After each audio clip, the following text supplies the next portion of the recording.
India's exports to the US fell sharply after higher tariffs were imposed. For export-oriented firms, this situation demonstrates which deeper strategic risk when operating across politically sensitive markets. Your options are: A. Policy-induced disruption risk within anchor geographies. B. Brand equity misalignment between upstream and downstream channels. C. Excessive liquidity rotation inside cross-border working capital cycles. D. Attribution failure in multi-region sales performance reporting. And the correct answer is option A. Policy-induced disruption risk within anchor geographies. Commerce officials stated that high prices earlier had suppressed demand, which then surfaced as a surge in gold and silver imports during the festive period. This reflects which operations management behavior? Your options are: A. Demand release acceleration following periods of suppressed consumption. B. Structural inefficiency in commodity procurement batching. C. Fixed cycle replenishment overriding category-specific volatility. D. Supplier-level rigidity in multi-tier negotiation frameworks. And the correct answer is option A. Demand release acceleration following periods of suppressed consumption. The widening of India's trade deficit, driven by soft exports and strong import growth, has significant macrofinancial implications.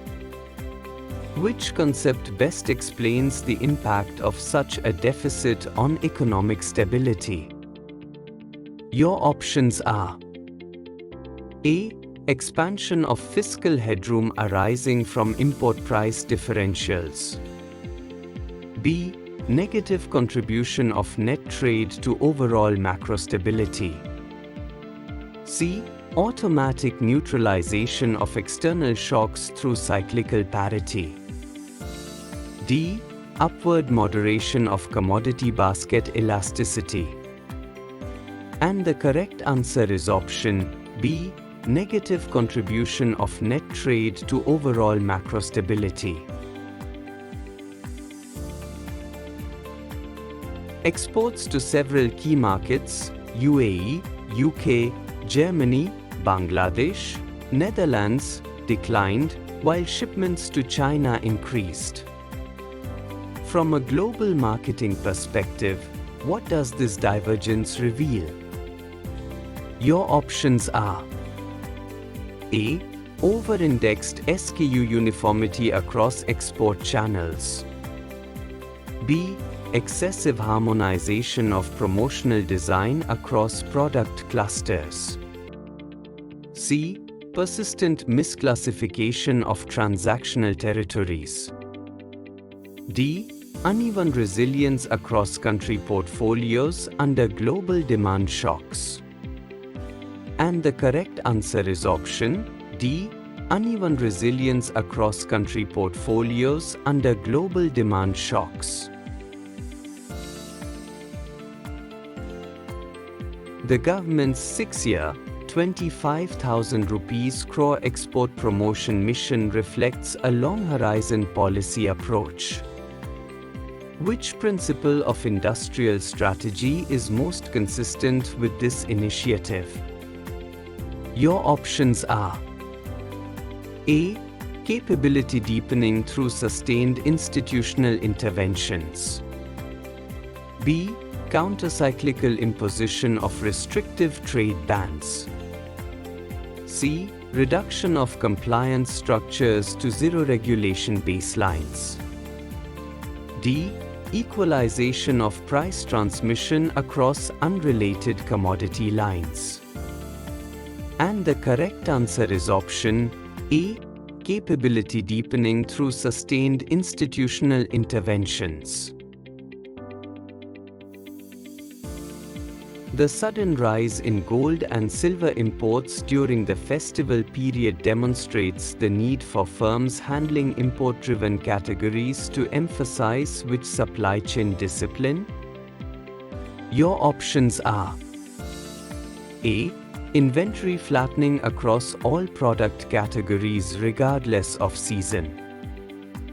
B. Mandatory consolidation of vendors into a single source structure. C. Volatility buffering through adaptive inbound logistics planning. D. Sequential contracting without modifying lead time assumptions. And the correct answer is option C. Volatility buffering through adaptive inbound logistics planning. With exports falling across most major destinations but rising sharply to China, firms must understand which principle of global strategy resilience. Your options are: A. Heterogeneous shock absorption across diversified foreign markets. B. Standardization superiority across all international segments. C. Uniform elasticity response to global pricing pressures. D. Transactional isolation of overseas buyer networks. And the correct answer is option A. Heterogeneous shock absorption across diversified foreign markets.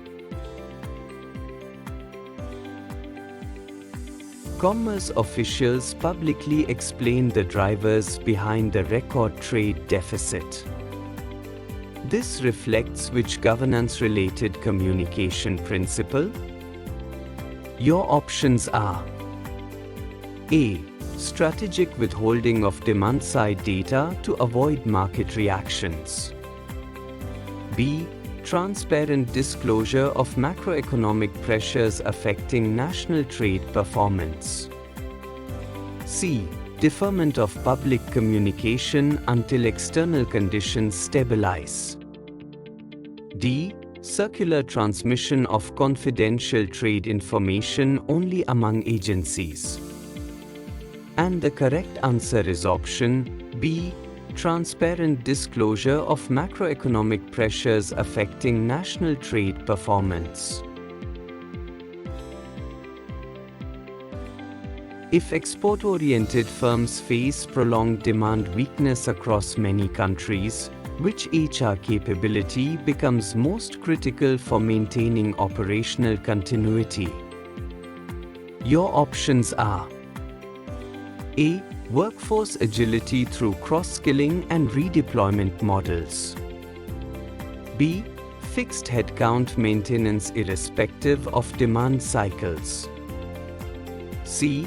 Complete decoupling of staffing from business forecasts. D. Hiring acceleration to compensate for declining export volumes.